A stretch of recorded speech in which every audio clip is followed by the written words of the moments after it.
আজকে আমরা group verb শিখব। আজকে আমরা শিখব হচ্ছে গ্রুপ ভার্ব শিখব হচ্ছে অ্যাক্ট দিয়ে যতগুলো গ্রুপ ভার্ব আছে আজকে শিখব আমরা। চলো শুরু করি।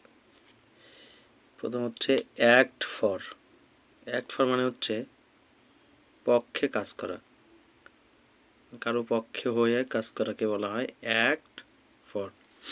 যেরকম the lawyer is acting for me, আইনজীবী আমার পক্ষে কাজ করছে। তারপর হচ্ছে অ্যাক্ট অন মানে হচ্ছে কারো উপদেশ বা তথ্য অনুযায়ী কাজ করা। যেরকম সেন্টেন্স, যেরকম the police acted on the information, police তথ্য অনুযায়ী কাজ করলো। অ্যাক্ট আউট মানে হচ্ছে নাটকীয়ভাবে প্রকাশ করা বা আচরণ দিয়ে দেখানো। The children acted out the story in class, বাচ্চারা গল্পটা নাটকীয়ভাবে উপস্থাপন করলো। অ্যাক্ট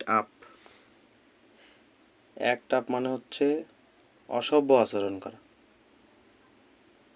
যেরকম the man acted up during the trip, লোকটা ভ্রমণের সময় অসভ্য আচরণ করলো।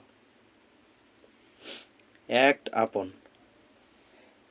আপন হচ্ছে কোনো বিষয়ের ভিত্তিতে ব্যবস্থা নেওয়া। যেরকম the government must act upon the recommendation, সরকারের সুপারিশের ভিত্তিতে ব্যবস্থা নেওয়া উচিত বা নিতে হবে। অ্যাক্ট অ্যাজ মানে হচ্ছে নির্দিষ্ট ভূমিকা পালন করা।